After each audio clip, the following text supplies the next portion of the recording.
Buenas noches a todos, ¿cómo han estado? Muchas gracias, Elena, por esa introducción y muchas gracias también al doctor Daniel por acompañarnos en esta noche con esta revisión.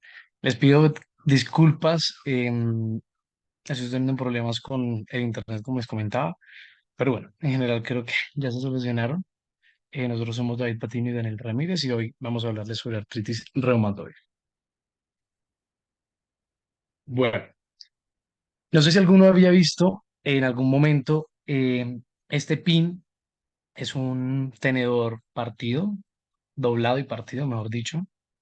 Y si se habían preguntado por qué una persona lo puede llevar, es una forma, una iniciativa de el Colegio Americano de Reumatología de generar conciencia frente a la forma en la que la artritis reumatoide es tan incapacitante y en general, pues, todas las enfermedades reumatológicas.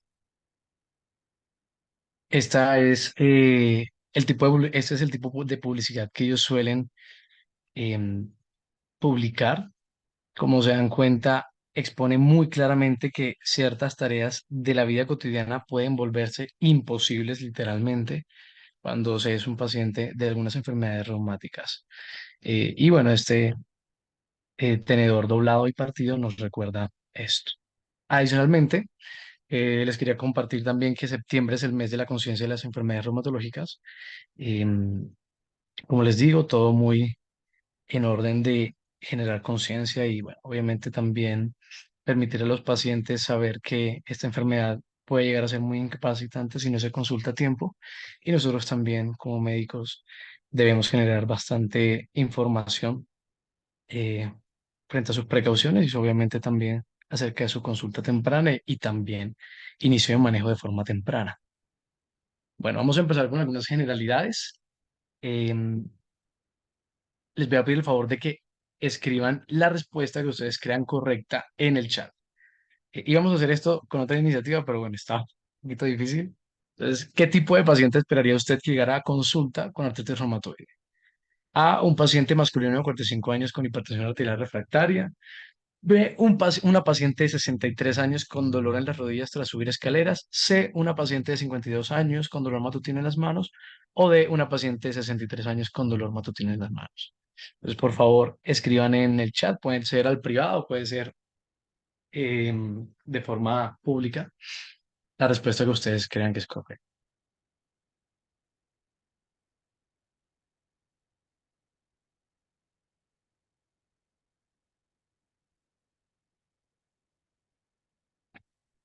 Listo. En general, la mayoría ha marcado entre C y D.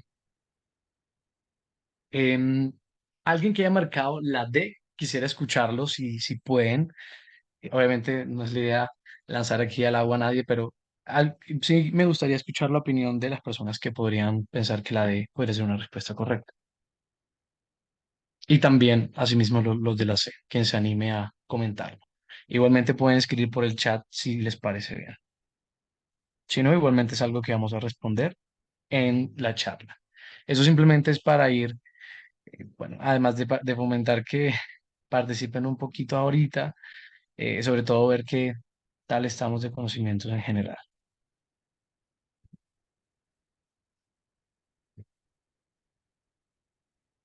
Bueno, vamos a ver la siguiente. ¿Qué perfil de paciente esperaría usted que llegara a urgencias con artritis reumatoide? Entonces, A, una paciente femenina de 46 años con dolor matutino en las manos. B, una paciente femenina de 70 años con factores de riesgo cardiovascular con disnea o dolor torácico. C, una paciente femenina de 62 años con hipertensión arterial refractaria. O D, una paciente femenina de 39 años con dolor de probable etiología traumática. ¿Está también? Lo mismo, chat. O si quieren decirlo por el micrófono y contarnos de paso por qué, estaría bien.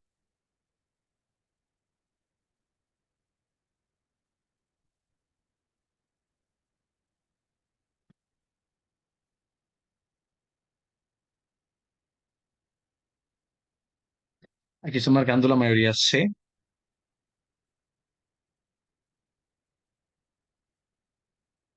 algunos dicen A, algunos dicen B. Bueno, esta creo que en general está bastante controvertida. Vamos a aprovechar para retroalimentar las dos. Bueno, por lo general, la artritis reumatoide tiene un pico de incidencia alrededor de los 60-65 años. ¿Listo? Entonces, no es absolutamente cierto que la C podría ser falsa. No, la C podría perfectamente ser una paciente real, pero como la pregunta es cuál esperarían, de pronto faltó poner con mayor probabilidad, es que nosotros pensamos cuando la diseñamos que la respuesta correcta sería la D. La segunda, esta, a urgencias, veo que aquí varios pusieron A, B, muchos pusieron B, varios pusieron D también. Eh, uno de los principales motivos de consulta en urgencias con las enfermedades reumatológicas son los factores de riesgo asociados, cardiovasculares, pulmonares y demás. Entonces, sobre todo a urgencias, suele acudir los pacientes que no conocen o mejor dicho, saben que los síntomas que están teniendo puede que no estén tan relacionados, ¿sí? El dolor articular obviamente es algo muy característico de la artritis reumatoide y a no ser que sea un dolor insoportable nuevo de características diferentes, la gente no suele reconsultar urgencias de esa forma, diferente de los factores de riesgo, que por ejemplo en este caso la disnea o el dolor torácico podrían ser mucho más preocupantes para un paciente. Y las otras dos que tenemos debajo, la C y la D, una paciente femenina de 62 años con hipertensión arterial refractaria generalmente no acudiría a urgencias, es más, probablemente no sabría que tiene en primer lugar hipertensión arterial refractaria. Y la de los pacientes con artritis reumatoide rara vez debutan a los 39 años o menos y de etiología traumática es en general inusual. La principal consulta es por dolor articular no traumático. Obviamente van a ver que las manifestaciones en general son bastante floridas y bueno, en general bastante dolorosas. Bueno, aquí tenemos todavía que ser. Ok, listo. Los tres principales factores de riesgo de la artritis reumatoide son en orden descendente. Esta sí es más que nada basada en la mayoría de consensos que hay y la mayoría de estudios prospectivos.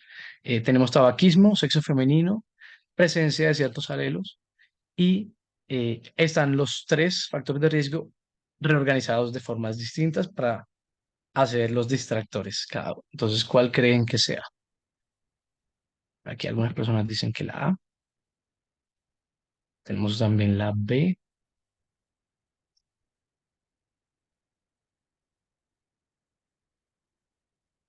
A y B en general, veo que han puesto. Bueno, la respuesta correcta es la D. ¿Listo? Presencia de alelos HLA-DRB1. Ya vamos a ver específicamente qué es. Tabaquismo, consiguiente. Sexo femenino, consiguiente. Los ORs varían muchísimo de estudio a estudio, pero en general estos suelen ser los más ubicuos en la literatura. Vean que la C menciona el HLA-B27, que no está asociado específicamente con artritis reumatoide, sino con otras formas de espondiloartropatías. Y la B menciona que el primero es sexo femenino y el sexo femenino es el que en general aparece menos asociado. Está muy fuertemente asociado, son todos los principales factores de riesgo. Pero entre el tabaquismo y la heredabilidad con los alelos, usualmente se pelean bastante. Entonces, por eso sería la D. Siguiente, tenemos un perfil serológico inicial para artritis reumatoide. Deberían contener los siguientes anticuerpos. Por favor, escriban en el chat uno. que ustedes crean que sí o sí debería estar.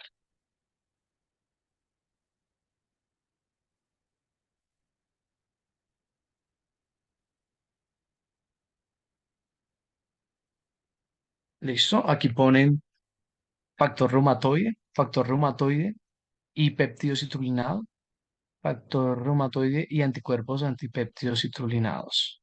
Bien, muy bien.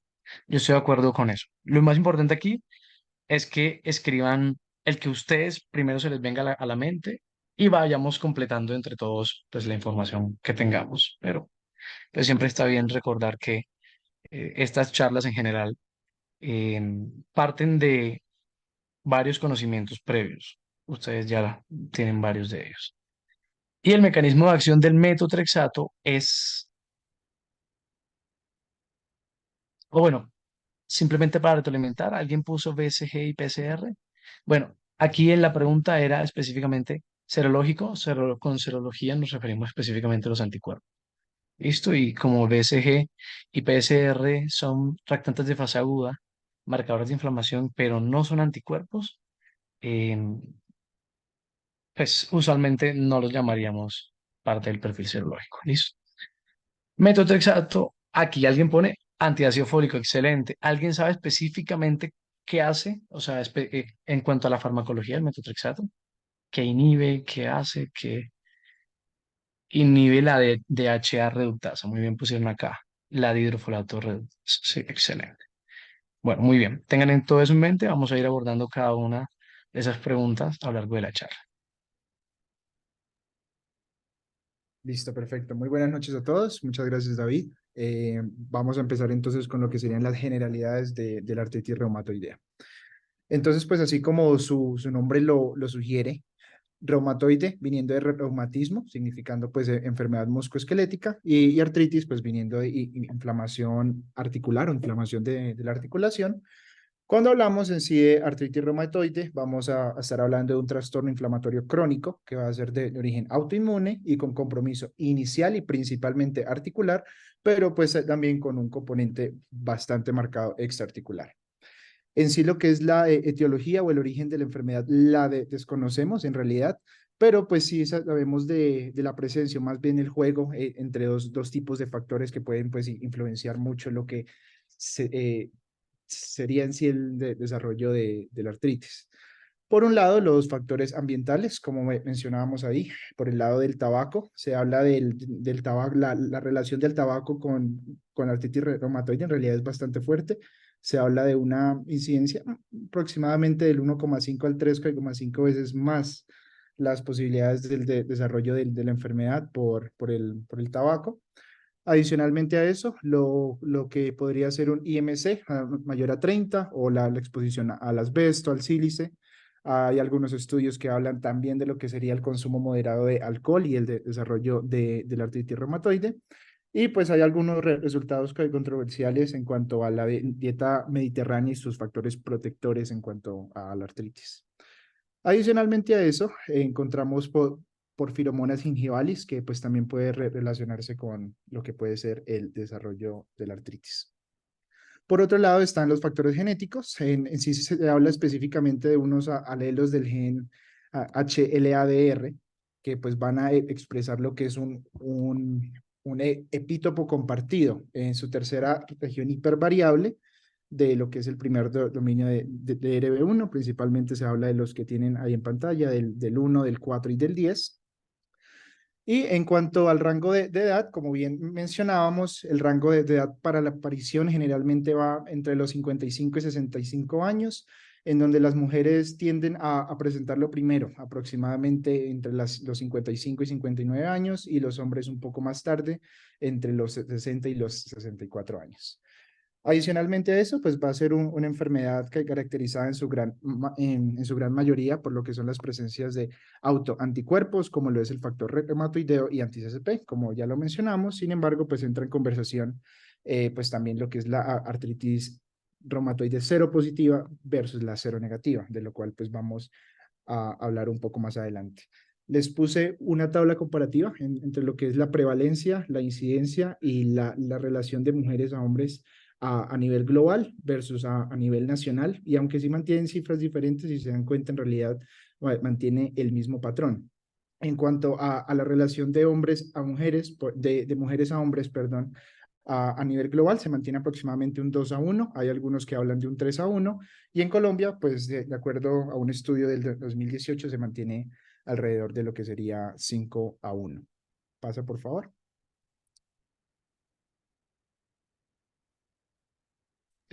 Solamente quería agregar algo. Vean que la principal variable genética, pues lo que nos da la mayoría de la heredabilidad también, que bueno, básicamente es qué porcentaje de la enfermedad podría ser heredable, eso es alrededor del 60% en AR.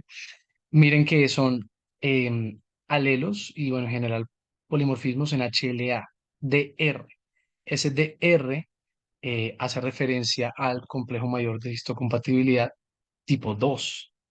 ¿Listo? Entonces, este es el MHC clase 2 que, bueno, si se acuerdan de sus clases de defensa y respuesta del huésped, estas estas moléculas las presentan las CPA, las células presentadoras de antígeno profesionales, como los macrófagos, etcétera, y se la presentan a linfocitos TCD4 positivos, de ejemplo. ¿Listo? Y vean que esto va a dar muy bien cuenta de la fisiopatología que se va a generar después, gracias a que los TS4 positivos, los helper, básicamente van a luego diferenciarse y bueno, formar, o bueno, más bien facilitar la generación de anticuerpos por los plasmocitos, que bueno, ya eso es algo que vamos a ver inmediatamente ahora. Bueno, en sí cuando se habla de artritis reumatoide clínicamente se habla entonces de lo que sería dolor, edema, generalmente aparición de nódulos y generalmente una naturaleza simétrica, que es algo pues bastante importante a tener en cuenta.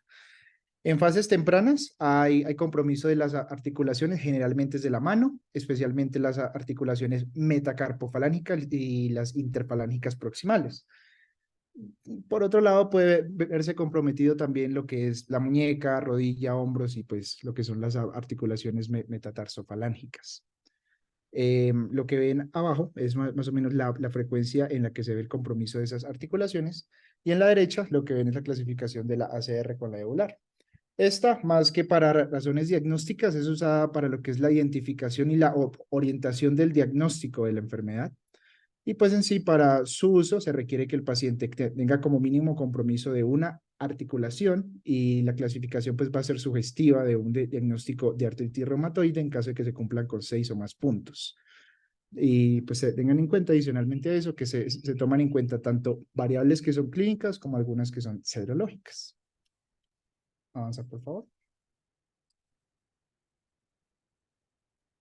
Como recapitulación rápida de lo que sería la anatomía articular, se habla, pues en sí, cuando se habla de una articulación, se habla de la proximidad de dos componentes óseos con una capa fibrosa llamada cápsula articular y una capa justo debajo de esta que se llama la membrana sinovial.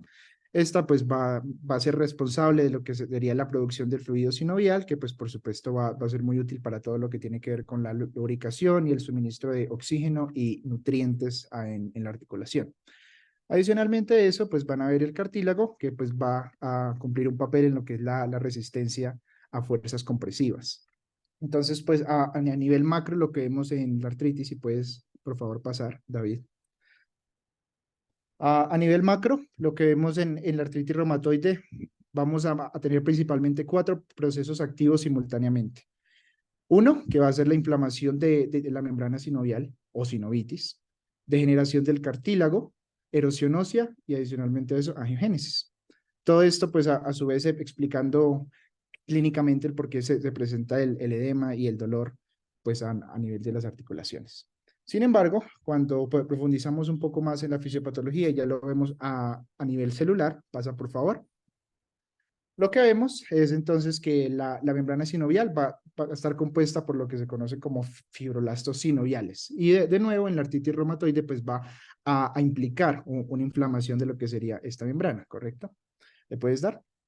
Los mecanismos exactos de cómo se produce esta inflamación son en realidad las causas que se desconocen, pero pues esencialmente lo que vamos a tener ya cuando el cuadro está pues instaurado es presencia de macrófagos, como pueden ver aquí, los cuales pues siempre van a encontrarse en lo que es la articulación, pero en el contexto de artritis reumatoide van a presentarse en mayor abundancia, por decirlo así. Estos entonces van a liberar lo que son citoquinas, como lo puede ser TNF-alfa, interleuquina 1, interleuquina 6, los cuales van por un lado a favorecer la inflamación y por otro lado a favorecer la activación y proliferación de los fibroblastos sinoviales. Dale, por favor. Esta proliferación va a ser importante para todo lo relacionado con los procesos inflamatorios, con todo lo que tiene que ver con la degradación ósea y cartilaginosa, pero pues también explica el por qué la enfermedad compromete múltiples articulaciones y también nos da información acerca de lo que es su naturaleza simétrica. Por el hecho de que los fibroblastos pues empiecen a proliferar, se llevan un compromiso de esa articulación, pero la proliferación pues va a predisponer lo que es el compromiso de otras articulaciones que tienden pues a ser simétricas. Dale de nuevo, por favor. Bueno. Y pues a su vez, lo que son los fibroblastos sinoviales van por un lado a favorecer lo que es la expresión de rank L, que junto con las citoquinas van a favorecer lo que es la actividad osteoclástica, llevando pues de esta manera a lo que es la erosión del hueso. Por otro lado, lo que es la degradación del cartílago, que va a ser más que todo favorecido por la liberación de las proteasas por parte de los fibroblastos, pues lleva a lo que sería más que todo un ciclo vicioso entre la interacción de las proteasas con la degradación del colágeno. Las proteasas van a degradar el colágeno y a medida que el colágeno se degrada, se liberan más proteasas y de esa misma manera pues se continúa eh, con lo que es el desgaste. Por otro lado, se encuentran los linfocitos TCD4, que es el verdecito que ven al lado derecho. Lo que son los linfocitos T, incluso van a ser los más presentes, aproximadamente cuentan por el 50-70% de todas las células del sistema inmune que se encuentran en la fisiopatología, y pues estas van a promover tanto la inflamación como la sobreexpresión de RANKL y también van a promover lo que es la expresión de macrófagos y fibroblastos sinoviales. Dale de nuevo. Una porción muy pequeñita de todo lo que tiene que ver con el conjunto de células en la fisiopatología va a estar compuesto por plasmocitos que van pues por un lado, a favorecer la inflamación por medio de citoquinas y también lo que tiene que ver con la producción de anticuerpos, de lo cual hablaremos un poco más adelante. Una vez más, del líquido sinovial van a provenir, perdón, van a provenir neutrófilos los que van a producir proteasas y ROS que van a favorecer también lo que es la degradación del hueso y el cartílago. Y una vez más, en el líquido sinovial, pues vamos a encontrar lo que son, pues también complejos inmunes que van a promover lo que es la inflamación y pues son característicos más no específicos de la artritis reumatoide. Por último, ya para mencionar en esta parte, la angiogénesis es favorecida por las citoquinas que van a ser liberadas, ya que pues estas van a aumentar lo que tiene que ver con la permeabilidad vascular y también la expresión de moléculas de adhesión, permitiendo pues de esta manera la migración de estas células a la articulación. Como les mencionaba, sí, ya puedes pasar, David, por favor.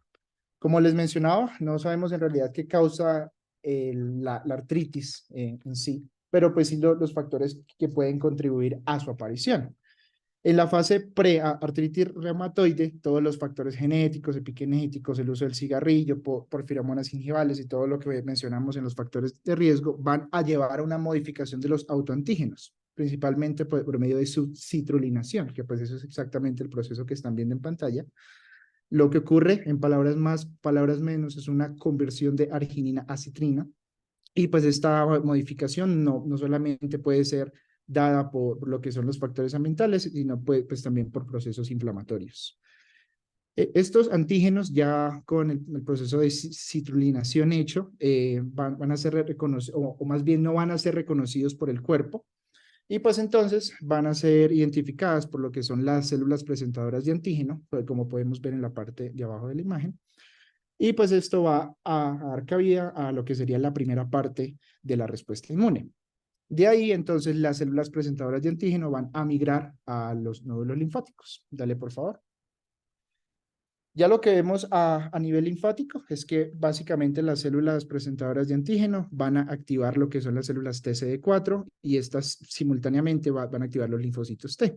Estos van a empezar entonces a proliferar y se van a convertir en células de plasma o plasmocitos para lo que sería la producción de los autoanticuerpos. Estos van a terminar migrando, tanto los linfocitos T como los plasmocitos, por medio de los vasos directamente a lo que sería la articulación. Por otro lado, lo que son los síntomas extraarticulares y todo eso son favorecidos más que todo por la presencia de citoquinas en los vasos, como pues puede ser TNF-alfa, interleuquina 1 o pues también interleuquina 6. Y pues esto clínicamente puede presentarse con alteraciones hepáticas, cardiovasculares, neumológicas, musculoesqueléticas, entre otras. Dale, por favor. Y pues esto es básicamente el resumen, o pues todo lo que veríamos pues a nivel celular, todo lo que es secretado y todo lo que va interactuando entre sí para favorecer lo que es pues por un lado la inflamación y por otro lado la erosión del cartílago y del hueso.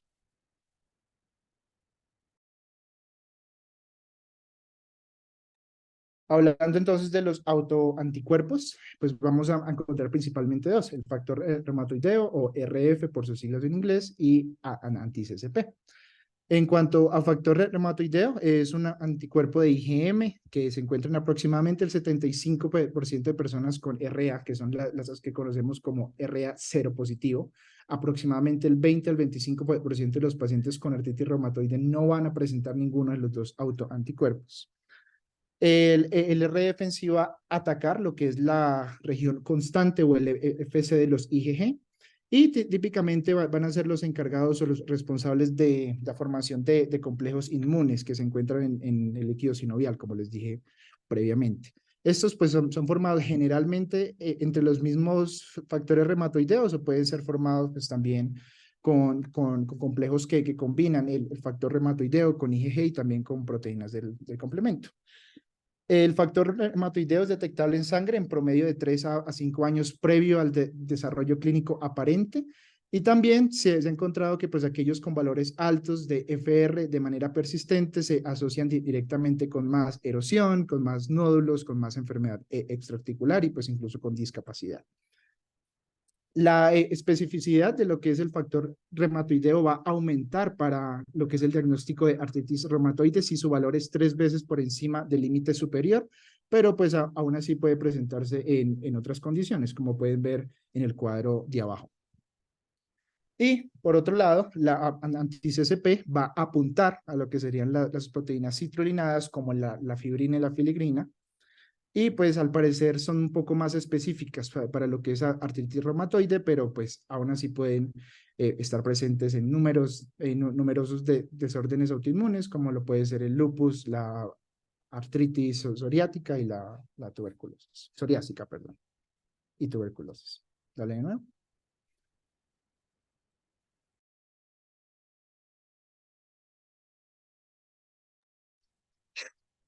Listo. Vamos a ver ahora unas características sobre el perfil del paciente con artritis reumatoide. Entonces, en general, la artritis reumatoide, en cuanto a la presentación clínica, se podría clasificar como típica o atípica.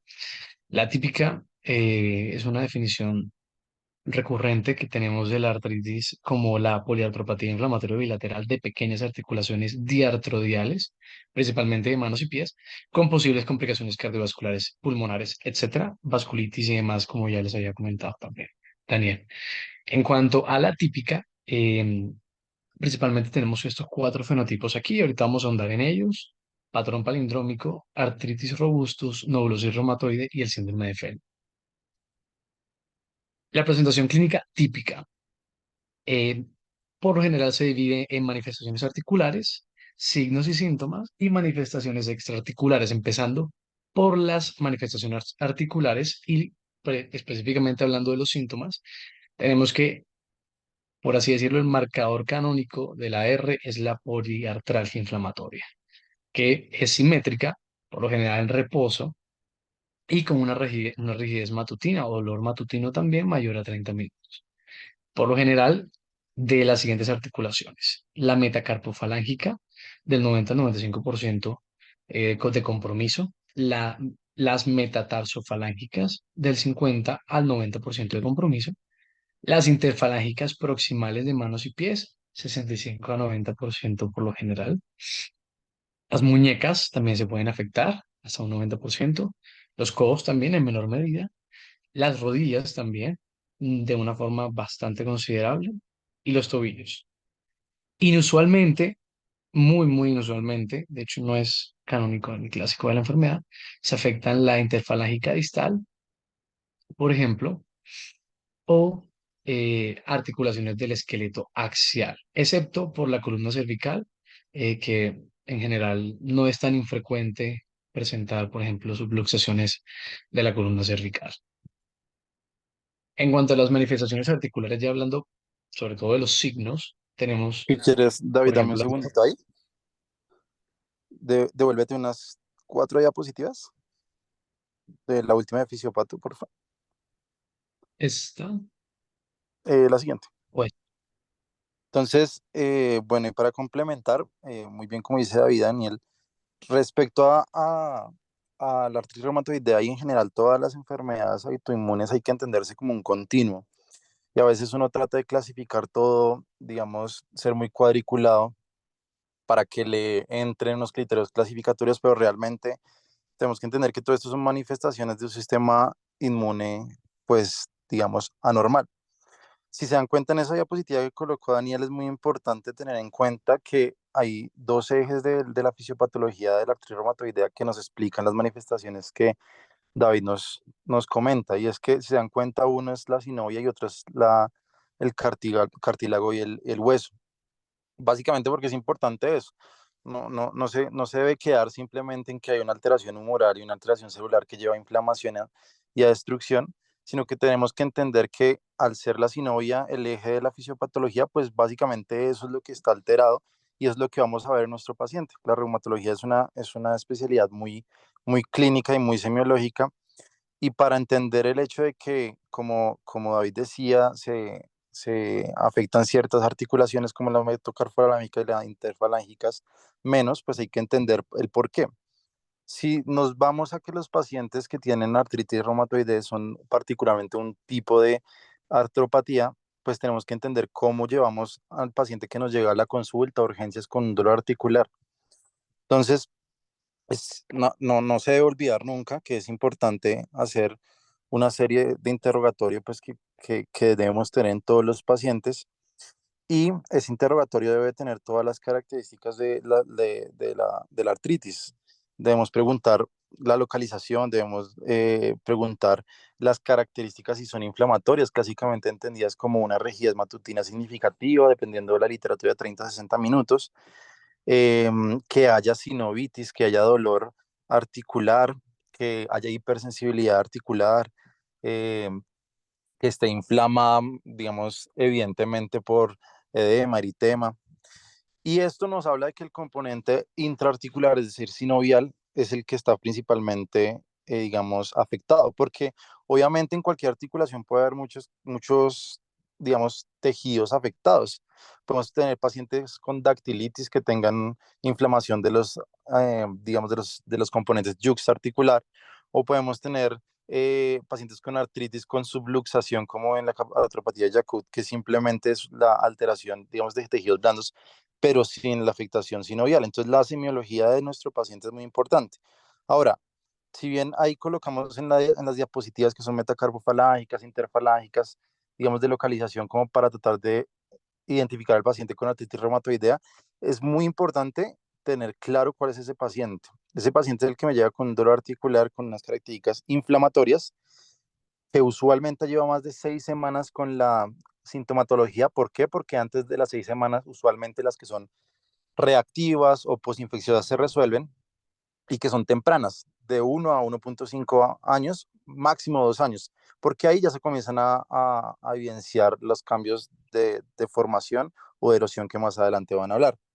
Y es importante, como decía David, que sea una poliartritis, porque si son 5 o más articulaciones, simétricas nos hablan de AR. También es importante tener en cuenta que las características de este es que es algo que no hemos mencionado, que es la artropatía y la artritis aditiva por excelencia. Es decir, me comienzan unas articulaciones y sin resolverse la artritis o la artralgia de esa articulación simétrica pequeña, se adiciona otra articulación y se adiciona articulación de manera constante. Y otra cosa que hay que tener en cuenta es que pues esta presentación es gradual, es persistente, no es con flares como uno pensaría en el lupus o en la gota, sino es más o menos constante con elevación de actividad según unos disparadores. Ahora, si quieres, adelántate también, porfa, unas diapositivas.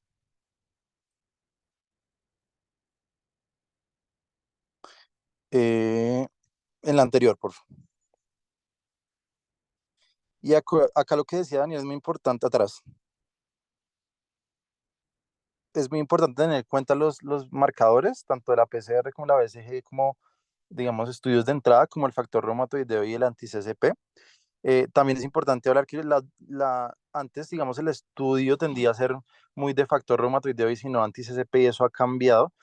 Se tiende más a hacer los dos porque hay estudios que demuestran que el uso de los dos continuos aumenta la sensibilidad y la especificidad cuando estamos tratando de hacer el diagnóstico de artritis reumatoidea.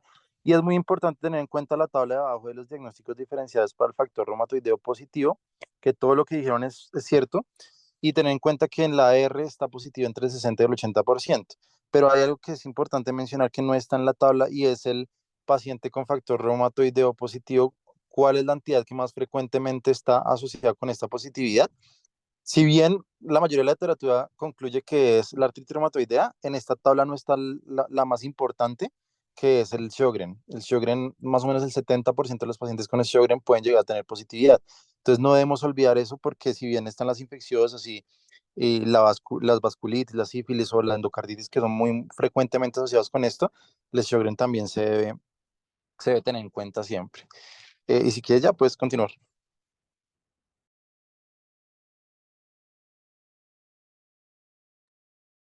Listo, doctor, muchísimas gracias.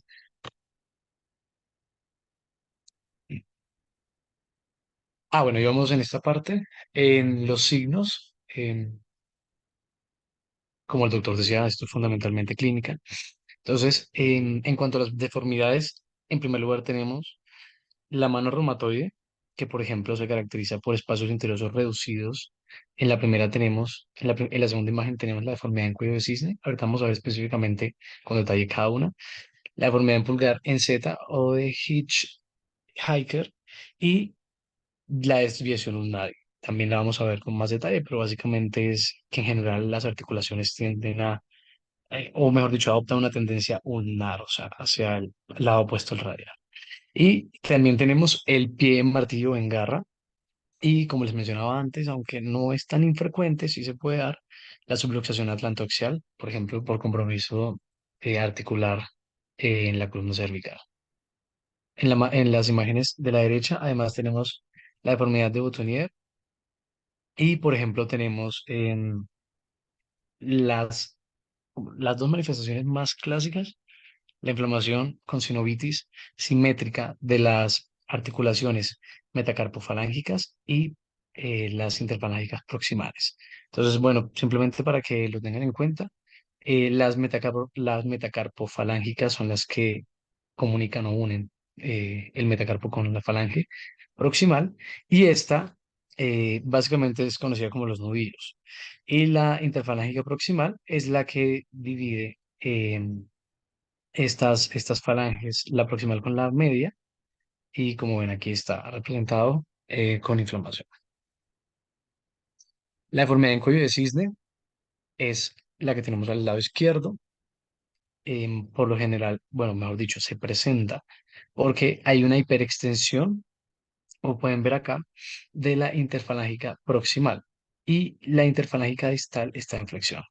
Entonces, la flexión y la extensión, la opción de la flexión, una reducción del ángulo articular y la extensión, una amplitud del ángulo articular, en este caso, en las articulaciones de la mano, como pues en posición anatómica la mano está hacia adelante, por así decirlo, es que pues tenemos esta nomenclatura. Y la deformidad de Boutonniere, vean que la interfalángica proximal está en flexión, ¿vale? Y la interfalángica distal está en hiperextensión, literalmente es como algo opuesto.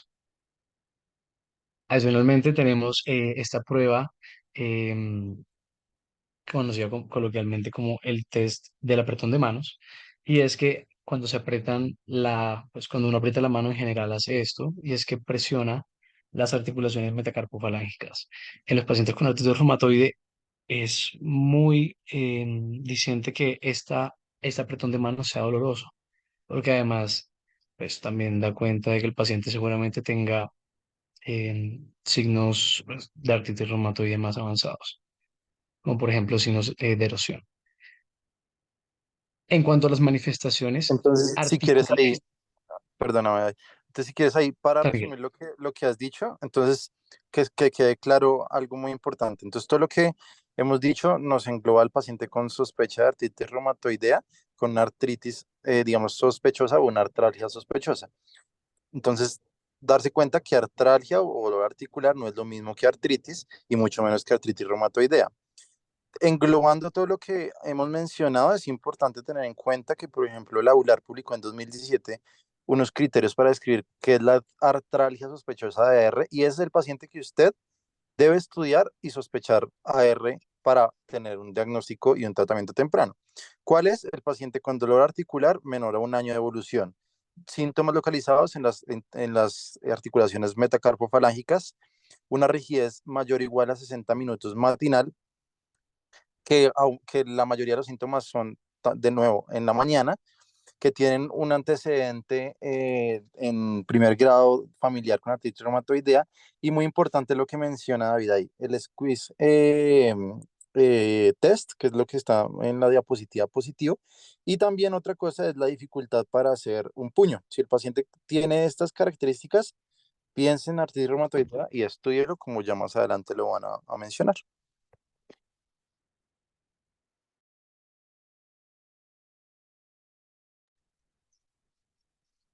dice doctor, gracias por complementarlo. Bueno, ahorita igualmente vamos a hablar de todo esto con más detalle en un algoritmo y bueno, vamos a ahondar un poquito. Esto es más que nada ver la presentación clínica en general. Hablando ya sobre las manifestaciones extraarticulares, son amplias, son muy amplias. No son tan usuales como uno pensaría, pero tampoco son tan inusuales. Y los pacientes pueden tener uno, dos o más sistemas comprometidos.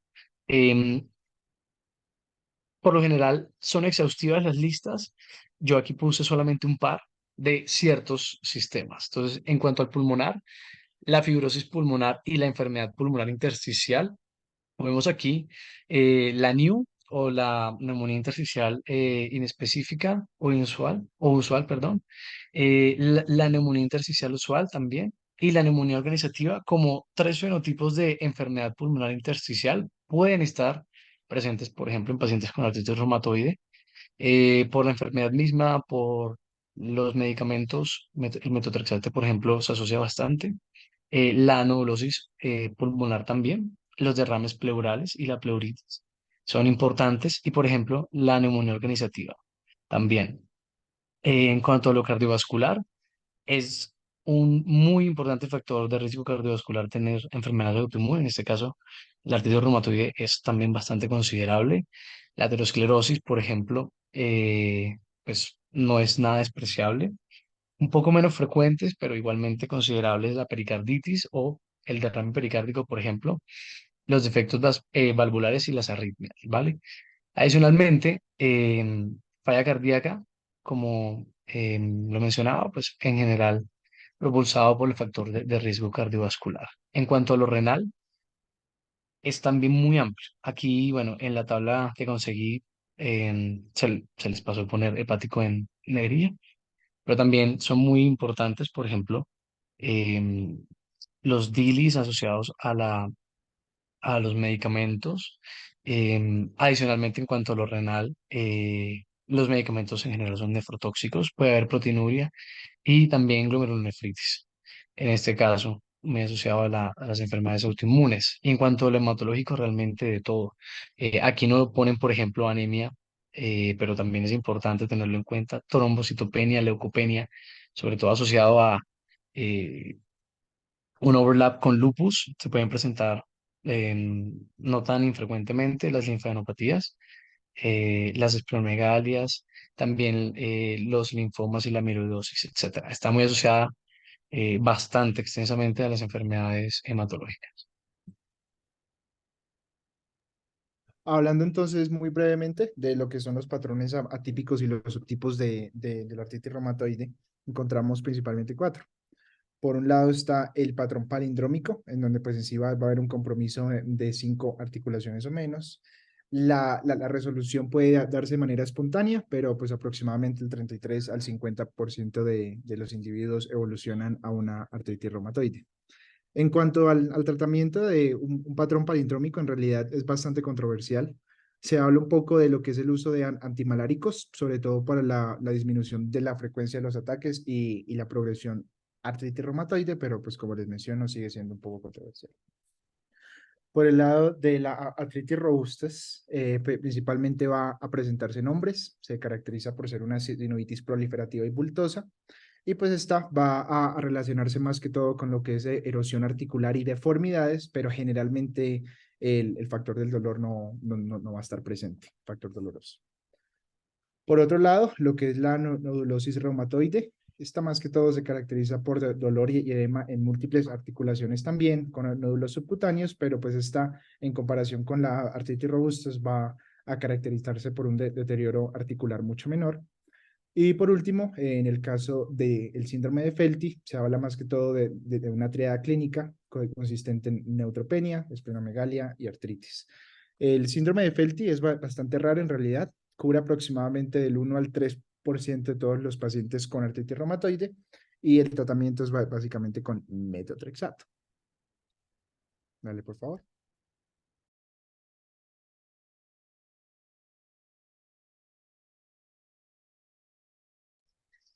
Y esta es una tabla que les dejamos para clasificar las formas de medir la tasa de actividad en los pacientes con artritis reumatoide.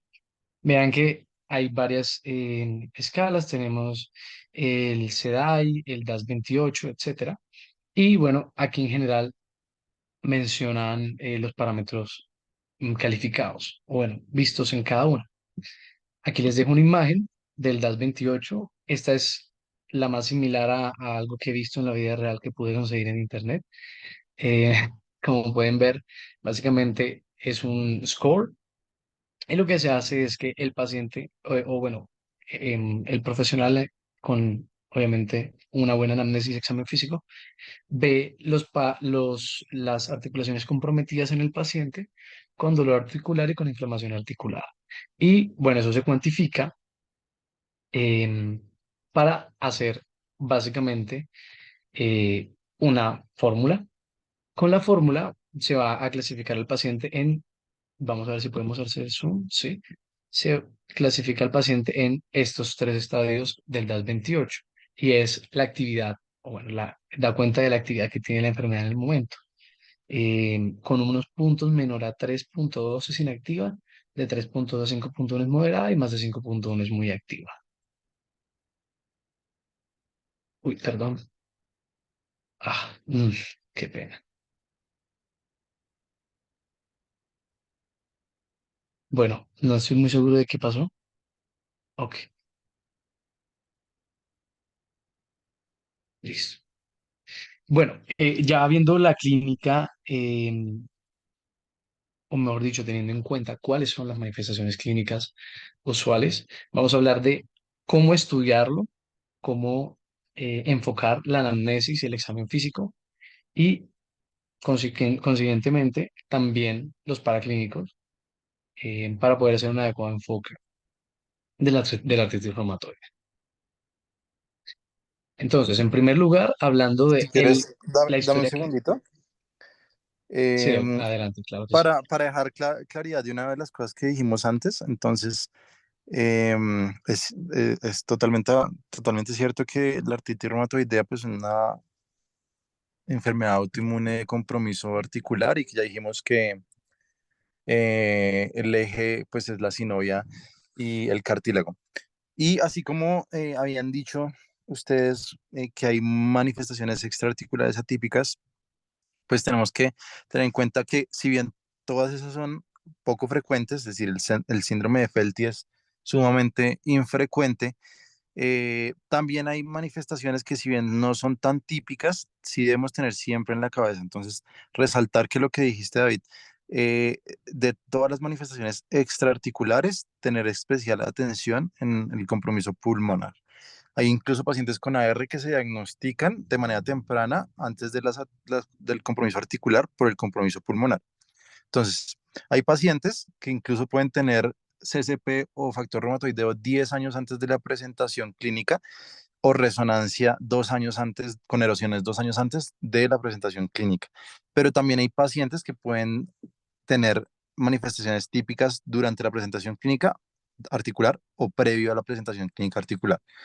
¿Qué número de pacientes con AR hacen compromiso pulmonar? Es variable dependiendo de la población y ahí hay estudios que documentan pues que hay una presentación del 2 al 10%, del 6 al 15%, pero hay otros que dicen que es tan frecuente como el 60%. Entonces, un paciente con AR no se puede quedar sin radiografía de tórax e interrogar síntomas respiratorios. Importante siempre buscar entonces de manera activa sus síntomas y cuando los haya, buscar patrones de neumonía intersticial. ¿Cuáles? Los que dijiste, neumonía intersticial no específica y neumonía intersticial usual. Son los dos más frecuentes, pero también neumonía organizativa y teniendo en cuenta que tiene una manifestación inmune muy similar por lo del factor reumatoideo al Sjögren, también tener en cuenta la neumonía linfoidea, que es muy infrecuente, pero tenerla en cuenta. Y otras manifestaciones menos frecuentes, imagenológicas, como las cavitaciones o ya en relación a amiloidosis o circuitosis secundaria, tenerlas muy en cuenta. Eso para tener muy en cuenta y que no se nos vaya del panorama. Y algunas manifestaciones atípicas como las que habían mencionado, tener en cuenta que hay incluso autores, que es lo más frecuente, que consideran estas manifestaciones como entidades propias y que no necesariamente hacen parte de la R. Eh, Puntualmente el reumatismo palindrómico incluso se dice que evoluciona muchas veces a R, porque no cumple los criterios, no es erosiva, no es serológicamente positiva, entonces importante tener en cuenta que si bien los podemos ver desde el punto de vista como un patrón atípico de la R, en la mayoría de casos algunos de estos pueden ser entendidos como una entidad independiente que puede evolucionar, entendiendo lo que hablamos desde el principio, que es un continuo de alteraciones inmunes que llevan a manifestaciones clínicas que continuamente se van complementando y que uno debe hacer un assessment pues reiterativo. Esas dos cositas que ya decir.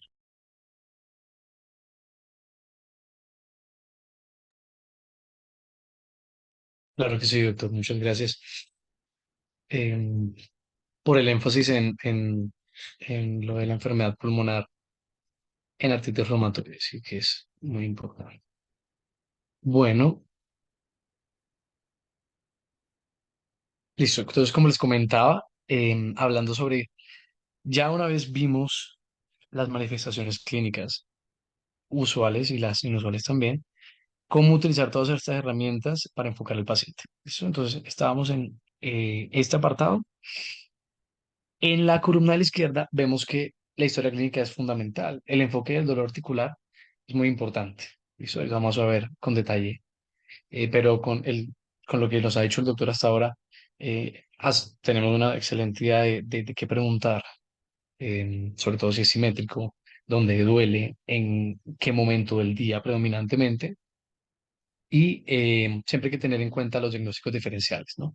Porque en general el dolor articular es frecuente, sobre todo en la población donde suelen debutar todas las enfermedades de dolor articular, es en general un motivo de consulta muy frecuente. Y la osteoartritis, o mejor dicho, osteoartrosis, la artritis reumatoide, la gota y demás, pues suelen debutar más o menos en el mismo grupo etario. Pero adicionalmente los pacientes con artritis reumatoide pueden presentarse tempranamente con un síndrome constitucional, ¿sí? Con una pérdida de peso significativa del 5% depende de la literatura, menos a 3 meses o menos a 6 meses, asociado a astenia, dinamia y demás. Entonces, también es muy importante tener en cuenta que muy clásico de una enfermedad autoinmune también se puede presentar con un síndrome constitucional. Los detalles diagnósticos, en general, es muy clínico.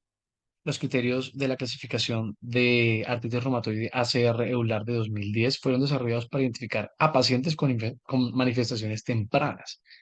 No hay muchos estudios que evalúen tan específicamente estos criterios como este que está citado aquí debajo. La verdad no encontré casi este, me pareció de los pocos que lo hace así. Ellos en general ven la artritis reumatoide y bueno, más bien los criterios de la ACR en todas las formas posibles de AR. Lo ven de forma temprana, de forma tardía, con qué se diagnosticó, si fue un anticuerpo, si fueron dos, si fue con previo, usaron reactantes de fase aguda, si usaron una radiografía y en general, después de todo lo que vieron, la sensibilidad fueron 82% y la especificidad 61%. Entonces, vean que si bien estos criterios fueron propuestos por la ACR para identificar pacientes y que obviamente con un puntaje, como ya nos mencionaba Daniel, por encima, por mayor, bueno, mayor o igual a 6, es muy sugestivo y clasifica como AR. Hay pacientes que si bien pueden no clasificar para AR, podrían perfectamente tenerla. Y hay personas con lesiones erosivas, por ejemplo, eh, estos se deberían considerar como pacientes con AR inmediatamente. Incluso la ACR, en el artículo donde publicó estos criterios, desestima el mismo uso de estos criterios si el paciente ya tiene lesiones, o bueno, mejor dicho, evidencia de lesiones erosivas, porque en este caso ya simplemente se haría el diagnóstico de artritis reumatoide. Estos son eh, los criterios que se usaron en la fase uno. De aquí fue que salieron la mayoría de los criterios. Y el puntaje que se les da se basa en el peso relativo que tiene cada uno de estos factores de riesgo, o bueno, más bien predictores de la enfermedad. Como ven aquí, tenemos unos que ya habíamos escuchado, la metacarpofalángica comprometida o la interfalángica proximal, las muñecas, ¿sí? O por ejemplo la sensibilidad en las manos, pero miren que aquí tenemos también los reactantes de fase aguda, que no los habíamos mencionado formalmente, pero los niveles de estos reactantes de fase aguda condicionan el peso que tiene y la probabilidad de padecer, o mejor dicho, clasificar con estos criterios para AR. Como ven, entre mayores están, pues, más peso relativo. Y lo que mayor tiene peso en este caso es la serología, positiva versus negativa. En los criterios originales de 2010 ponen factor reumatoide y los anticuerpos antipéptidos citrulinados. Ellos también definen lo que es una articulación comprometida, como la inflamación o dolor en el examen físico como signo indirecto de sinovitis. Entonces, estos criterios son más algo que se ha intentado hacer objetivo de forma más cuantificable para que se pueda clasificar de una forma un poco más imparcial la artritis reumatoide. Y estos son los criterios del 2010 de la ACR y la EULAR. Como ven aquí, se miran en primer lugar, se mira en primer lugar pacientes que tengan evidencia clínica de sinovitis, en este caso, pues, inflamación. Y lo que también vemos adicionalmente son los criterios, y es que un puntaje mayor o igual a 10 es lo que clasifica para ER. Vean que tenemos cuatro parámetros: el compromiso articular, la serología, los reactantes de fase aguda y la duración de los síntomas. En primer lugar, en cuanto al compromiso, vean que fundamentalmente da puntos más altos las articulaciones pequeñas. ¿Listo? Y más de 10 siempre y cuando una sea una articulación pequeña. En cuanto a la serología, vean que es lo que más da puntos, en este caso 3 sería factor reumatoide positivo, y elevado altamente, como ya nos decía Daniel, sobre todo mayor a 3 veces el límite superior, y los anticuerpos antipéptidos hidrogenados también. En cuanto a los reactantes de fase aguda, vean que en general no dan mucho puntaje, tampoco se habla sobre cortes o sobre elevación tan significativa, simplemente es normal o anormal, porque son bastante variables, son muy sensibles, pero son poco específicos también. Y en cuanto a la duración de los síntomas, el doctor nos estaba mencionando que la principal razón de esto es porque tras las 6 semanas, la artritis reumatoide empieza a ser más probable y las causas de artropatía inflamatoria diferentes a AR se vuelven menos probables, la artritis séptica y demás. Entonces, recordar que 6 puntos es clasificable como AR. Sin embargo, muchas veces se debe hacer la salvedad de que estos criterios no son necesariamente diagnósticos, porque un paciente tenga eh, un, por ejemplo, unos criterios de 8 puntos, no necesariamente significa que vaya a tener sí o sí artritis reumatoide. Usualmente se recomienda muchísimo que el diagnóstico lo haga preferiblemente un reumatólogo. Listo. Hablando sobre las herramientas que vamos a usar para el abordaje inicial, tenemos los reactantes de fase aguda. Del lado izquierdo tenemos la velocidad de sedimentación globular, que básicamente, como su nombre lo dice, mide la velocidad y la velocidad en general, pues evalúa una tasa. En este caso, lo que evalúa es cuántos milímetros por hora ha descendido o ha sedimentado la masa hidrocitaria versus los elementos no formes en pues, un tubo en este caso. En general, este es el principio teórico con el que se diseñó esta prueba. Hoy en día esto se hace completamente de forma automatizada, pero la razón de ser es porque la velocidad de sedimentación globular aumenta en presencia de fibrina, de fibrinógeno, y también de anticuerpos. Entonces, son por eso marcadores de inflamación. En cuanto a la proteína C reactiva es sintetizada en el hígado, como ven aquí, y es sintetizada en respuesta a la interleucina 6 y la interleucina 1.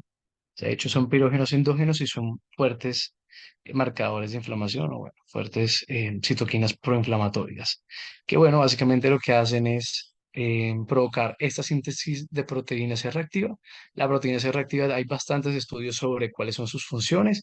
Se ha destacado la opsonización, la optimización de la diapedesis neutrofílica, etcétera. Tienen varias y son predominantemente teóricas, pero bueno, esa es la razón por la que es un marcador de inflamación también. La proteína C reactiva, la tenemos acá. Para R son sensibles, pero poco específicos, usados por sí mismos. ¿Qué pasa? Que cuando se combinan con serología, por ejemplo, con factor reumatoide o con anti-CCP, mejoran muchísimo el rendimiento. Y ahí ganan bastante relevancia, bastante importancia y como vimos incluso permitirían clasificar a pacientes eh, como probablemente pacientes con AR positivo. Adicionalmente tenemos aquí la radiografía. Específicamente aquí tenemos cambios radiográficos tempranos y algunos progresivos o tardíos. En cuanto a los tempranos, vean que estos son bastante parecidos a los de osteoartritis. Por ejemplo, el estrechamiento del espacio articular, el, la inflamación de tejido blando, pero, por ejemplo, algo que lo diferencia versus la osteoartrosis degenerativa es la erosión. Estos cambios erosivos son muy de artritis reumatoide, son los más específicos. Como les dije, muchas manifestaciones se pueden presentar también en la osteoartrosis, pero en la artritis reumatoide eh, la erosión es la más característica. Entonces vean que aquí osteopenia periarticular y también la misma disminución del espacio articular que tenemos acá, actualmente menor a 5 milímetros. Eh, Y los quistes subcondrales, estos también son en general un signo de degeneración, también pueden estar presentes en la osteoartrosis. Este es un ejemplo de un paciente con artritis reumatoide. Esta es una radiografía de la rodilla derecha. Esta es una vista Apple. Entonces, vean que aquí, en primer lugar, vemos bastante disminución del espacio articular. Prácticamente no hay ni siquiera espacio articular. Em, la osteopenia se ve como estas distinciones o bueno, esta poca homogeneidad que hay en el hueso. Vean que hay espacios donde no se ve em, de igual densidad, por así decirlo, la radiografía. No es la mejor forma de ver densidad, pero vean que aquí, por ejemplo, hay más blanco, aquí en otras partes se ve más oscuro. Y también hay osteofitos, como los ven acá. Entonces, como les digo, estos son de artritis reumatoide, pero algunos se pueden presentar también en osteoartrosis. Y bueno, hay que verlos con bastante detalle para poder diferenciar. Esta es la característica que les mencionaba anteriormente, la desviación cubital o ulnar de las articulaciones. Hacia el pulgar está el radio, entonces esta sería la parte radial y esta sería la porción ulnar. Entonces vean que lo que hacen las articulaciones es em, tener esta desviación, principalmente por esta afectación de las interfalángicas proximales. Perdón, estas son las metacarpofalángicas. ¿Listo? También hay disminución del espacio articular. Aquí no se ve demasiado bien, pero vean que los huesos están prácticamente tocándose uno con el otro. Y en este caso también hay pérdida del estiloides cubital, que es algo que puede suceder también en la artritis reumatoide por sencilla erosión. Esta es una radiografía un poquito más em, leve. Sin embargo, si se empieza con detalle a observar, las manos se empiezan a evidenciar lo mismo, disminución del espacio articular.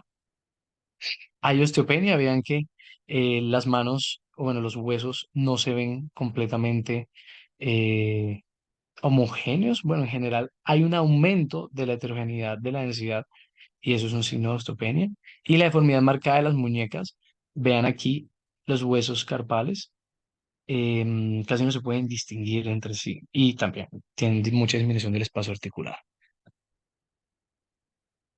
Por Ahí último, hablando, dos cosas importantes ahí. Entonces, lo último que dijiste es sumamente importante y casi que patognomónico de las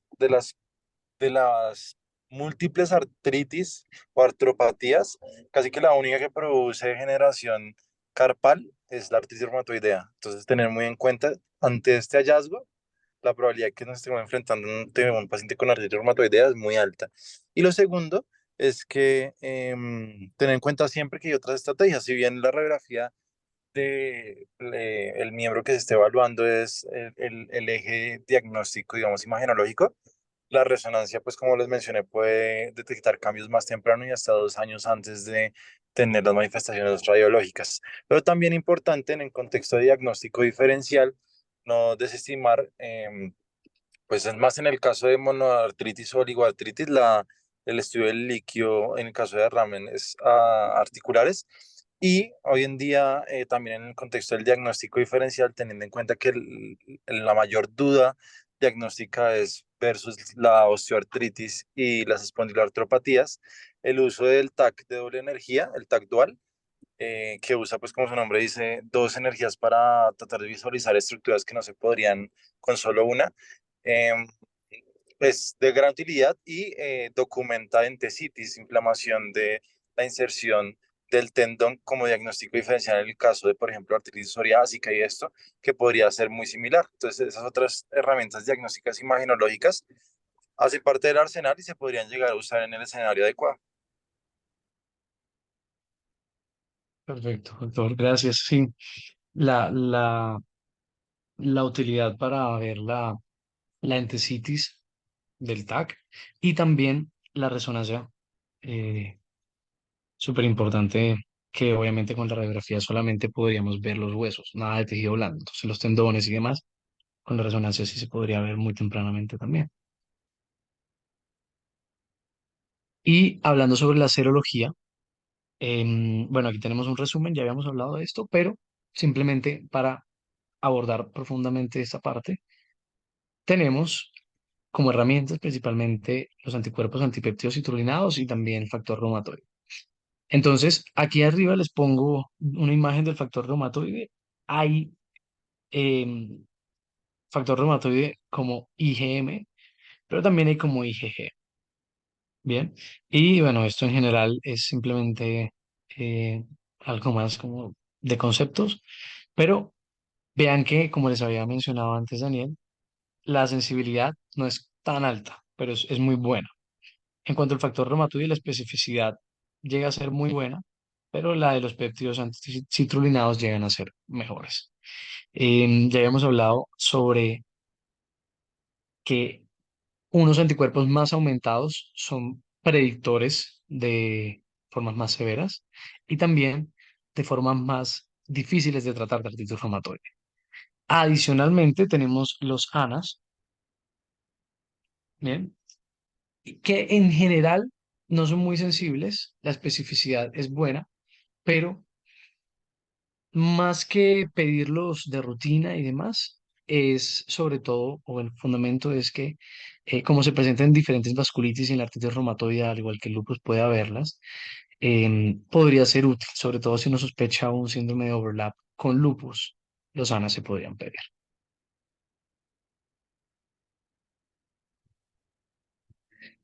Y para llevar estos conceptos pues, a una forma mucho más fácil de comprender o mucho más práctica, vamos a ver este enfoque o este algoritmo de enfoque del dolor articular, que en primer lugar vemos la pregunta de si es matutino asociado a rigidez matinal. Ya vimos que el dolor puede ser matutino asociado a rigidez mayor a 30 a 60 minutos y que empeore con el reposo, diferente de el dolor articular de características no inflamatorias que por lo general empeoran con el movimiento. Entonces, si estas dos preguntas y bueno, todo este enfoque de la historia clínica es positivo, ahí estaríamos pensando en considerar artropatías inflamatorias. Si no, habría que pensar en osteoartritis principalmente, siendo la principal causa de artritis en el mundo. Compromiso oligoarticular o poliarticular sería la siguiente pregunta. Las artropatías monoarticulares, si bien existen, también hay que tenerlas en cuenta. Y en este caso, pues si están presentes, deberíamos pensar en una espondiloartropatía principalmente o en artropatías seronegativas. Y en cuanto a compromiso oligoarticular o poliarticular específicamente, es importante hacernos las preguntas que ya nos comentaba el doctor, ver si es mayor a 60 minutos con dificultad de agarre o la prueba de puño positiva con la afectación simétrica y con sinovitis o dolor en las articulaciones que hemos visto ahorita. ¿Ok? En ese momento ya estaríamos pensando en un paciente con artritis reumatoide, que sería la porción que tenemos debajo. Pero hay adicionalmente que preguntarnos si el paciente solo podría tener artritis reumatoide o podría tener algo más.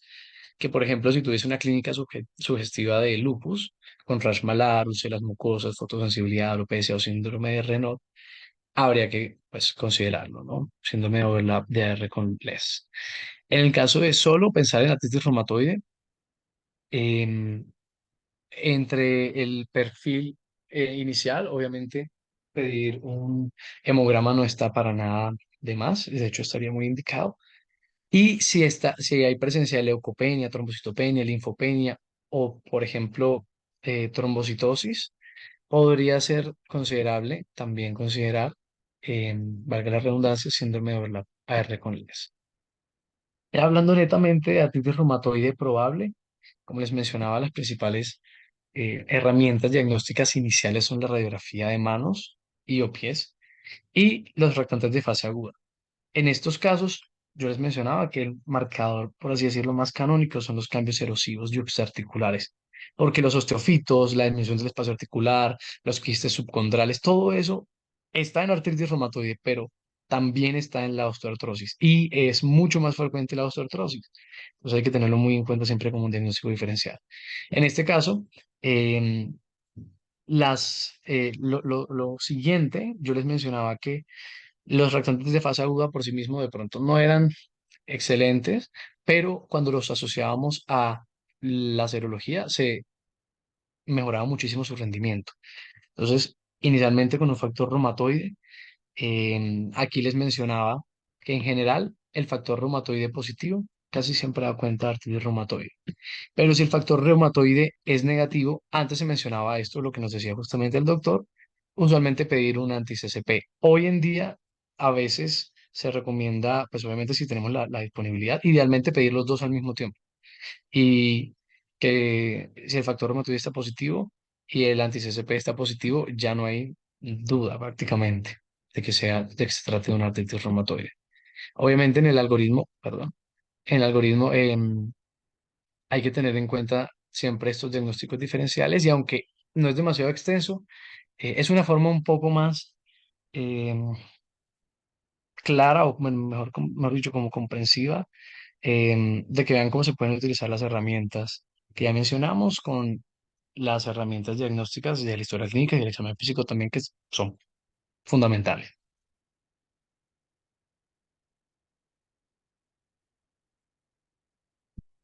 Listo. Doctor, no sé si quiere mencionar algo acá.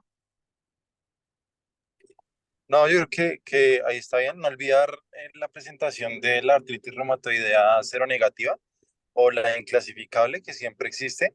Y de nuevo entender que como es un continuo de la patología autoinmune, pues muchas patologías se diferencian, como hablamos de previamente el reumatismo palindrómico que se puede diferenciar en artritis reumatoidea, pues asimismo las artropatías seronegativas pueden diferenciarse en AR o en espondiloartropatías y es importante pues tenerlo como diferencial. No quiere decir que yo si yo tengo un paciente con eh, factor reumatoideo y anti-CCP negativos no es AR porque de nuevo existe la AR cero negativa, pero siempre cuestiones de si nos faltó algo en el abordaje y replantees el diagnóstico porque es poco probable, pero sí existe. Perfecto, doctor. Sí. De hecho, faltó aquí en el algoritmo. No estaba muy seguro de cómo ponerlo, pero bueno, sí, tengan muy en cuenta de que si el factor reumatoide es negativo y el anti-CCP también, aquí debería venir de pronto otra negativo. Puede ser AR cero negativa, pero lo más probable es que sea otra cosa. O sea, como el doctor les decía, algo más que hay que replantearse. Seguramente empezar de nuevo desde la anamnesis puede ser buena idea. Y bien, ya hablando del manejo, algo muy, muy resumido sobre el manejo, porque, bueno, es en general algo que podría ser muy extenso, sobre todo los puntos claves y de esta charla lo más destacable, que se enfoque muchísimo en cuanto al manejo, sobre todo a justamente lo que vamos a poner inmediatamente ahora.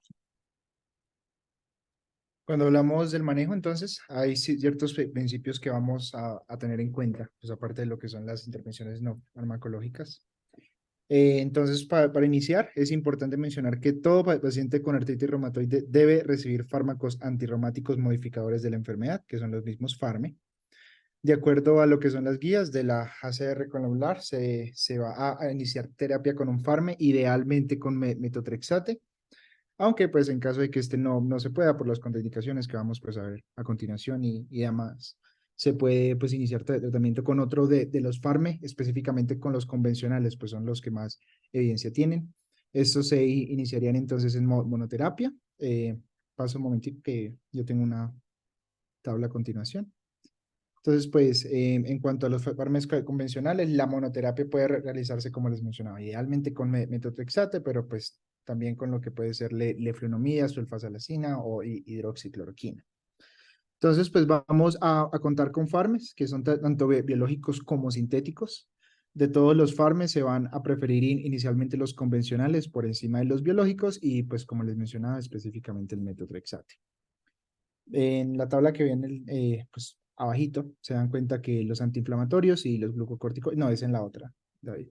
Los antiinflamatorios y los glucocorticoides sí son usados en el contexto de artritis reumatoide, pero pues son más que todo para todo lo que tiene que ver con el control sintomático inicial mientras se espera pues una respuesta por parte de los farme. Entonces, pues en resumidas cuentas, todo lo que tiene que ver con glucocorticoides y AINES en el contexto de artritis reumatoide se usa más como una intervención farmacológica complementaria más que pues un medicamento primario.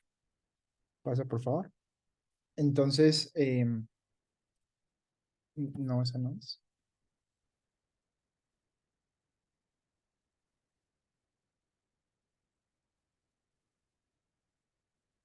No, no, David, es otra. Bueno, no estoy tan seguro qué habrá pasado con la diapositiva. Me pido disculpas.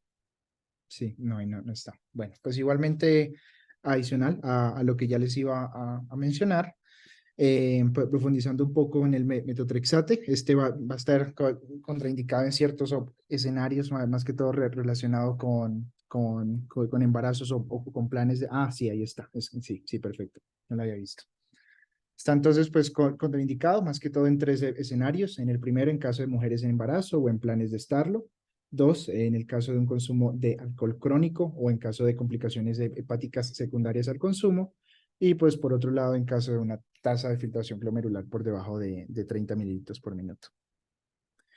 En cuanto a su administración, es dado una vez por semana por vía oral y aunque la dosis inicial no está completamente establecida, se opta por una dosis inicial de 7,5 a 15 miligramos dependiendo de ciertas variables como puede ser la edad, la altura, las comorbilidades y pues como les mencionaba la función renal.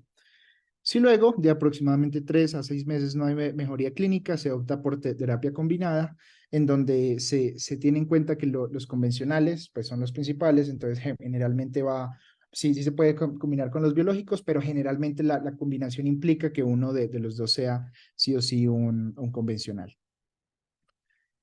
Em, Sí, y pues también es muy importante mencionar que pues el daño articular que finalmente da como resultado discapacidad y todo lo demás va a presentarse principalmente en las fases tempranas del curso de la enfermedad, por lo que pues en sí una intervención temprana con lo que son los fármacos va a ser esencial para un mejor pronóstico.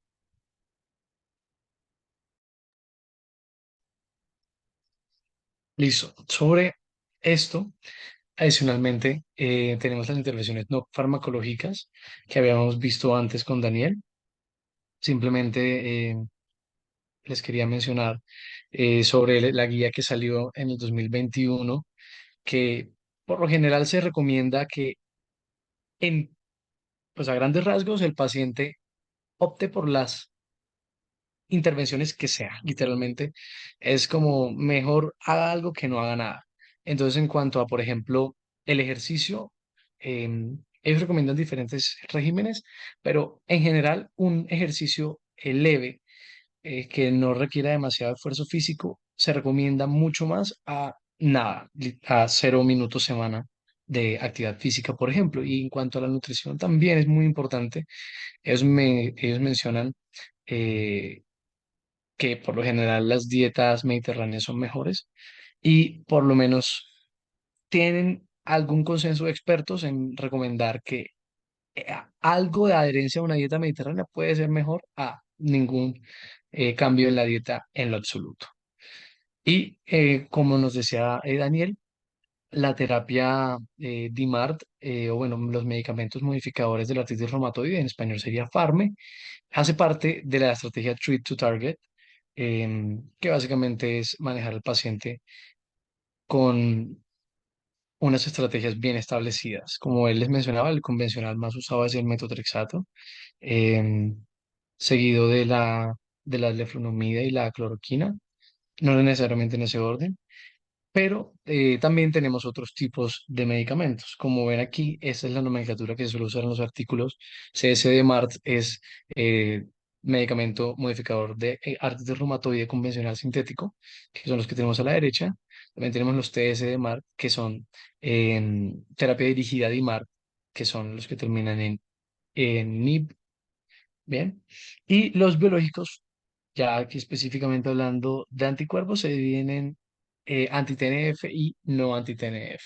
Ya la nomenclatura es un poco más distinta y obviamente las indicaciones también son un poco más exhaustivas, pero por lo general se empieza con metotrexate y luego se va escalando en función de la respuesta del paciente, de la, de la necesidad del paciente y sobre todo de la funcionalidad y la sintomatología.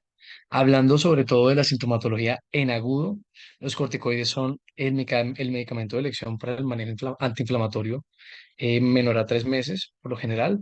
Les dejo esta tabla para recordar algunos de sus efectos genómicos. También tiene efectos no genómicos, son un poco más, em, son un poco más extensos, pero en general la comunicación celular pues, se basa sobre todo cuando es paracrina bueno, y endocrina también neuromoral, de diferentes moléculas que en general requieren, em, por ejemplo, transducción o, por ejemplo, apertura y cierre de canales de sodio de calcio. Y esos son algunos de los efectos que tienen los corticoides, sobre todo cuando se usan, por ejemplo, en dosis de pulso. em, y es que se empieza a disminuir la comunicación a grandes rasgos. Esto es algo en general, a grande, muy, muy grosso modo, entre células, por ejemplo, y de esa forma disminuye la inflamación por la menor respuesta inmune. Estos son los famosos efectos no genómicos. Pero a la derecha, en la tabla, tenemos los efectos genómicos, que son los más estudiados y conocidos hoy en día de los corticoides. Como ustedes saben, los glucocorticoides son hormonas altamente lipofílicas y como tal cruzan libremente la membrana citoplasmática. Al cruzar libremente la membrana citoplasmática, se unen a un receptor citoplasmático, el receptor glucocorticoide, que va a funcionar como una proteína chaperona para transportar la molécula o el complejo eh, hormona y receptor a la membrana nuclear y consecuentemente al núcleo. Y ahí es que va a ejercer los efectos que tenemos aquí, justo como lo vemos acá. Los efectos se dividen en efectos de transactivación. En este caso, principalmente nos referimos a los efectos eh, de transcripción, principalmente de proteínas antiinflamatorias y regulatorias, como las que tenemos aquí. La aminotransferasa, la tirosina aminotransferasa, la serina deshidrogenasa y demás. Y por ejemplo, la interleucina 10, que para que se acuerden, el 10 tiene un cero, entonces cero es como apagar. Y esta, que es un inhibidor del NF-kappa beta,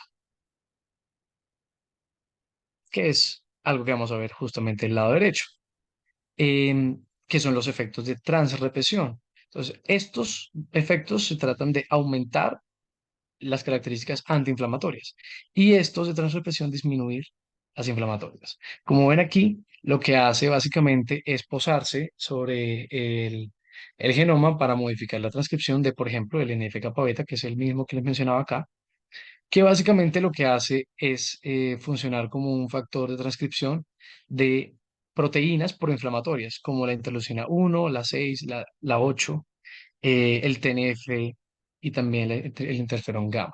Entonces, esta es la principal manera en la que los glucocorticoides funcionan como buenos inmunomoduladores en el corto plazo. Obviamente tienen bastantes efectos adversos que no son nada despreciables en el corto, mediano y largo plazo también, pero era esencialmente lo que les quería mencionar sobre eso. Y respecto al metotrexato, simplemente recordar que además de ser un inhibidor de la hidrofurato de reductasa y mediante este efecto reduce la proliferación de los neutrófilos, por ejemplo, y de otras células de la inmunidad innata, también tiene otros efectos como por ejemplo em, la modificación de la adenosina, por ejemplo, para la comunicación de las células T y también de la inflamación y la vascularidad, perdón, la permeabilidad capilar, además de, bueno, otros inmunomoduladores que también tiene. Respecto a las ciclooxigenasas, la lipoxigenasa, que por ejemplo son mediadores de la cascada del ácido araquidónico, y la represión de la mayoría de estas interleucinas inflamatorias, como ven acá. Aquí les dejamos un resumen de la terapia DIMARC de los medicamentos clásicos, la cloroquina, la leflunomida, metotrexate y la sulfasalazina. con sus respectivos efectos adversos y un comentario pequeño, con obviamente una invitación a revisar este asunto de la terapia de artritis reumatoide de una forma mucho más exhaustiva, porque es un tema que perfectamente podría recibir una charla entera para sí mismo. Y eso sería todo por hoy. Esperamos que les haya gustado. Muchas gracias. Bueno, unos comentarios respecto a la charla y la actividad. Primero que todo, pues muchas gracias por la invitación, sobre todo pues a los dos expositores que me pareció una charla muy completa, extensa, pero creo que cubrimos los aspectos más importantes que debemos saber hasta a nuestro nivel de educación sobre el artritis reumatoidea. Em, pues felicitarlos tanto a David como a Daniel, pero también a todos los que están conectados, porque yo sé que no es fácil estar un viernes a las 8:40 escuchando una charla larga de artritis reumatoidea, pero creo que todo esto va generando en nosotros pues mayor conocimiento y vemos pues lo que significa futuro cuando conseguimos las cosas que queremos. Entonces, invitarlos a seguir haciendo estas actividades, agradecer a mi compañero Nicolás Santoyo por la invitación y también por la gestión justo con Elena y pues el resto de integrantes del grupo de interés y pues sobre todo a los asistentes y de nuevo a los expositores. Muchísimas gracias a todos, muchísimas gracias, pues Felipe también por acompañarnos el día de hoy. Y recuerden muchachos, pues haber llenado el link de asistencia a los que aún se encuentran acá y recordar que nuestra siguiente charla es de nefritis lúpica. Va a ser el jueves 31 y tendremos de invitada a la doctora Carolina Forero, fellow de nefrología de la Universidad Javeriana. Muchísimas gracias a todos y saben que la presentación y pues el video de la grabación va a quedar subida en nuestro canal de YouTube. Muchas gracias.